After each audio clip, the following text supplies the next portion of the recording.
Hello, कैसे हैं आप सब। मैं हितेश आप सभी का स्वागत करता हूं एग्ज़ाम पॉइंट चैनल पे। यदि आप हमारे साथ पहली बार जुड़े हैं तो प्लीज़ वीडियो को लाइक करना, शेयर करना और चैनल को सब्सक्राइब करना ना भूलें। तो दोस्तों, आज का जो सेशन होने वाला है वो होने वाला है बेसिकली हर टॉपिक के टॉप 5 क्वेश्चंस का सेट है।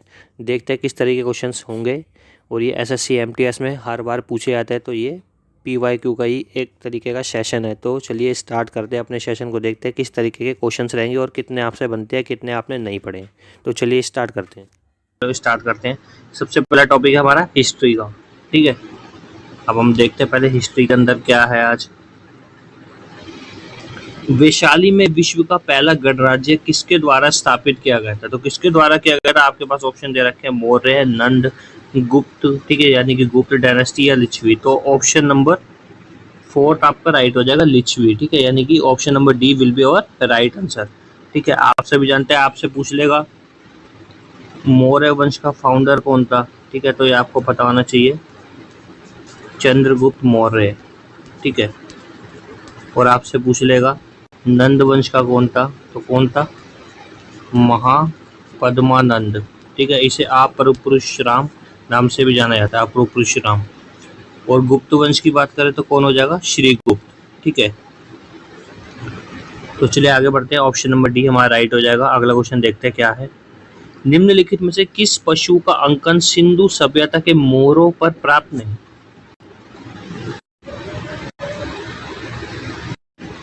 तो आप सभी जानते हैं सिंधु घाटी सभ्यता के ऊपर जैसे देख लेते हैं, लोथल किस लिए फेमस है वहां पे की, यानी कि प्राचीन पोर्ट है। ठीक है, जिसे आप गोदी खाना भी बोलते हैं। और पूछ लेगा जुते हुए खेतों के साक्ष्य कहाँ मिले? तो कालीबंगन में मिले हैं। और सबसे बड़ी इमारत कौन सी मिले वहाँ? महा अन्नागार या ग्रेट एनरी बोलते हैं, और स्नानागार। ठीक है, तो इस चीज को भी आप याद रखें। तो ऑप्शन के अकॉर्डिंग कौन सा राइट हो जाएगा आपका? ऑप्शन नंबर डी, यानी कि इस तरीके का कोई भी आइकन या सील नहीं मिली। ठीक है, तो चलिए आगे बढ़ते हैं। Option number D will be our right answer. तो दोस्तों अगला क्वेश्चन है, तैमूर लंग ने किस वर्ष भारत पर आक्रमण किया था? तो तैमूर लंग ने कब किया था? ऑप्शन नंबर बी, ठीक है, 1398 ईस्वी में। ठीक है, अब आपसे पूछ लेगा उस समय दिल्ली सल्तनत पर किसका शासन चल रहा था? तो तुगलक डायनेस्टी। ठीक है, किसका चल रहा था? नसीरुद्दीन महमूद या महमूद शाह तुगलक भी बोल सकते हैं आप उसे। ठीक है, तो इतना आप याद रखेंगे क्वेश्चन के अकॉर्डिंग। तो चलिए आगे बढ़ते हैं। दिल्ली के किस सुल्तान ने ब्राह्मणों पर जजिया कर लगाया? तो किसने लगाया था ब्राह्मणों पर भी जजिया कर? Option number B, Firoz Shah Tughlaq ने। क्वेश्चन पूछता है सबसे पहले किसने लगाया था?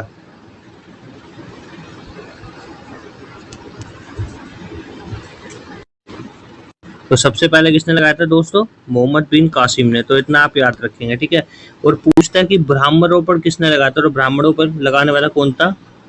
फिरोज शाह तुगलक। ठीक है, तो इतना आप याद रखेंगे। तो चलिए आगे बढ़ते हैं।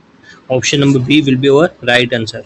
भारतीय गौरव यश का अंतिम सूर्य किसके लिए प्रयुक्त हुआ है? तो किसके लिए हुआ है?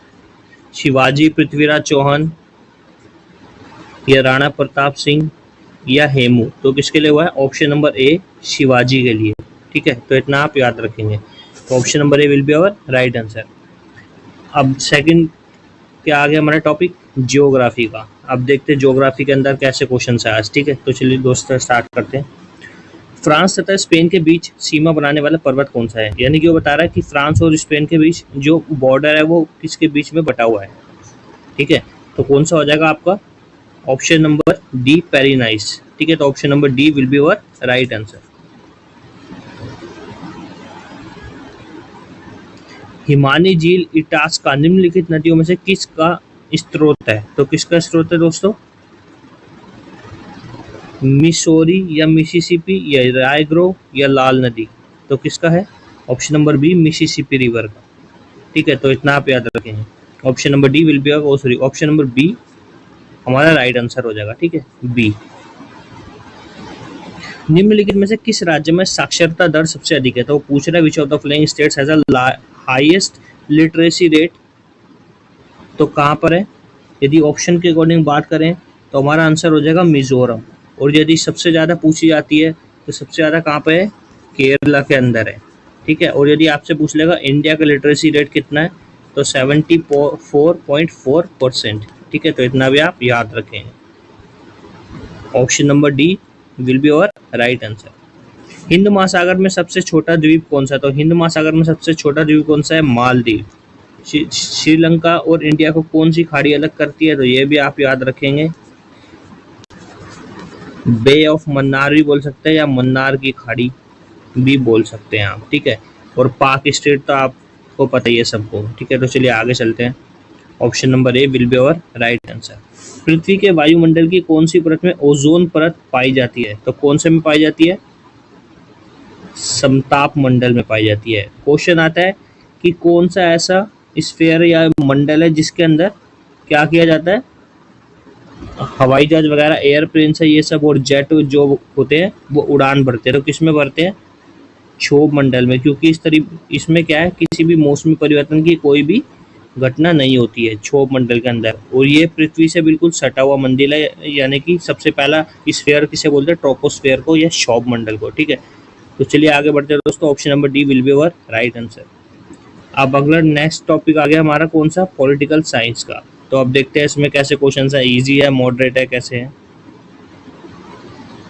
भारत में पूर्व की ओर देखो नीति निम्न में से किस प्रधानमंत्री द्वारा शुरू की गई थी? तो किसने की थी? Option number C PV Narasimha Rao ने, ठीक है। तो इतना आप याद रखें। Option number C will be our right answer. Lok Sabha में भारत के राष्ट्रपति द्वारा कितने सदस्यों को मनोनीत किया जाता है? तो कितने को किया जाता है दोस्तों? 2 लोगों को, ठीक है। तो ऑप्शन नंबर सी हमारा राइट हो जाएगा। अब क्वेश्चन आता है लोकसभा का उल्लेख कौन से आर्टिकल में? तो ये भी आपको याद होना चाहिए, 81 आर्टिकल में इसका उल्लेख किया गया है, ठीक है। लोकसभा के प्रथम स्पीकर कौन थे? तो कौन थे?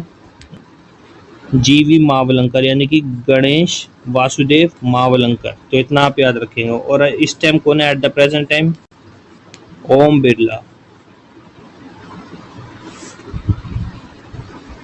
अखिल भारतीय तृणमूल कांग्रेस की स्थापना वर्ष डैश में हुई थी? तो कब हुई थी? 1998, यानी कि 1998 में। और क्वेश्चन आता है राष्ट्रीय कांग्रेस की स्थापना कब हुई थी? तो कब हुई थी वो भी आपको याद होना चाहिए, ठीक है। कब हुई थी? 28 दिसंबर 1885, यानी कि 1885 में। निम्नलिखित में से कौन सा अनुच्छेद आपातकाल के दौरान भी निलंबित नहीं किया जाता, यानी कि उसे जब क्या लग रही होगी, इमरजेंसी लग रही होगी, उसे जब भी सस्पेंडेड नहीं किया जाएगा? तो कौन कौन से होते हैं वो? आर्टिकल 20 और 21 जो है वो आपातकाल के दौरान भी आपके निलंबित नहीं किए जाते। यानी कि कहने का मतलब ये है कि आर्टिकल 20 और 21 जो है उसके लिए आप पूर्ण रूप से स्वतंत्र हैं और फ्रीडम मिली हुई है आपको, चाहे इमरजेंसी लग रही हो या नहीं लग रही हो, ठीक है। Option number B will be our right answer. भारतीय संविधान में कितने मौलिक अधिकारों का उल्लेख किया गया? तो ठीक है, यदि हम मूल संविधान की बात करते हैं तो उसमें टोटल कितने हैं? 7। और एट द प्रेजेंट टाइम कितने हैं? 6। तो 7वां जो था वो उसे हटा दिया गया। कब हटाया गया था? 44 कॉन्स्टिट्यूशनल अमेंडमेंट 1978 के तहत राइट टू प्रॉपर्टी, ठीक है, यानी कि संपत्ति के अधिकार को हटा दिया गया था, ठीक है। और अब क्वेश्चन दोस्तों पूछ लेगा कि अब आप बोलोगे कि इसको हटा दिया गया, लेकिन आज के टाइम में इसका क्या यूज़ है? तो ठीक है, आज के रूप में आर्टिकल 300A के अंदर इसे रखा गया है, जो कि क्या बन के लीगल राइट, यानी कि एक लीगल राइट या कानूनी अधिकार बन गया है। तो इसको 300A आर्टिकल 300 पार्ट ए में दर्शाया गया है। तो option number B will be our right answer. अब अगला क्वेश्चन आ गया दोस्तों, टॉपिक हमारा स्टैटिक जीके का। अब देखते हैं स्टैटिक जीके में क्या होने वाला है। तो सबसे पहला क्वेश्चन है रऊफ किस राज्य का प्रमुख लोक नृत्य है? तो रऊफ कहाँ का है? आप सभी जानते हैं जम्मू कश्मीर के अंदर रऊफ किया जाता है, ठीक है। गुजरात के अंदर आपका गरबा, ठीक है। और वेस्ट बंगाल का बाउल पूछ लेता है, ठीक है। कीर्तन पूछ लेता है, ठीक है। इतना आप याद रखिएगा। तो जम्मू कश्मीर का हिक्कत भी पूछता है, ठीक है, हिक्कत। Option number C will be our right answer. सिखों के 10वें और अंतिम गुरु गोविंद सिंह जी के पुत्र थे, यानी कि गुरु गोविंद सिंह जी जो थे सिखों के 10वें और अंतिम गुरु, वो किसके पुत्र थे? तो किसके पुत्र थे? गुरु तेग बहादुर जी के। और गुरु नानक देव जी कौन थे जिन्होंने सिखों के धर्म खालसा पंथ की स्थापना करने वाले गुरु गोविंद सिंह जी थे और गुरु नानक देव जी सबसे पहले गुरु। ठीक है, तो इतना आप याद रखेंगे। Option number D will be our right answer. Bharat का सबसे बड़ा मंदिर श्रीरंगा मंदिर, या ऐसे आप श्रीरंगा स्वामी मंदिर भी बोलते हैं। ठीक है, क्या बोलते हैं? श्रीरंगा स्वामी मंदिर। तो कहाँ पे है? ये है Tiruchirappalli. Option number D will be our right answer. ठीक है, ये ऑप्शन गलत दे रखा है दोस्तों, डी ऑप्शन होगा, डी ऑप्शन। ठीक है, तो option number D will be our right answer. Option number D. Leaning tower of Pisa स्थित है, कहाँ स्थित है? ऑप्शन नंबर ए इटली में स्थित है। ठीक है, फोर्ट विलियम कॉलेज कहाँ है? ठीक है, तो पोर्ट नहीं होगा, ये फोर्ट होगा। ठीक है, फोर्ट विलियम कॉलेज, तो कहाँ पर है? कोलकाता में। Option number C will be our right answer. अब करंट अफेयर्स के बारे में देखते क्या है। हाल ही में किसे कांस महोत्सव के 77वें संस्करण में पाल्मे डिओर पुरस्कार के लिए चुना गया? तो किसे चुना गया? ऑप्शन नंबर ए मैरिल स्ट्रिप को। ठीक है, तो option number A will be our right answer. Atul Kumar अंजान किस राजनीतिक दल के राष्ट्रीय सचिव थे जिनका हाल ही में निधन हो गया? तो किसके थे दोस्तों? सीपीआई यानी कि भारतीय कम्युनिस्ट पार्टी। अब क्वेश्चन आता है भारतीय कम्युनिस्ट पार्टी की स्थापना कब हुई थी? तो इसकी स्थापना हुई थी 1925 कानपुर में। ठीक है, किसने की थी? एम.एन. रॉय। ठीक है, तो इतना आप याद रखेंगे। Option number A will be our right answer. Who started the scheme name कौशल्य मातृत्व योजना, यानी कि कौशल्य मातृत्व योजना किस स्टेट द्वारा शुरू की गई है? तो किसने की है? Option number C Punjab state. समुद्री सुरक्षा बेल्ट 2024 नामक नौसैनिक अभ्यास में कौन सा देश शामिल नहीं है? तो कौन सा देश शामिल नहीं है दोस्तों? बेलारूस। तो option number D will be our right answer. उसी के साथ दोस्तों हमारा सेशन खत्म होता है। यदि आपको आज सेशन अच्छा लगा तो प्लीज़ वीडियो को शेयर करें, लाइक करें, देन चैनल को ज़्यादा से ज़्यादा सब्सक्राइब करें। Thanks for watching my video.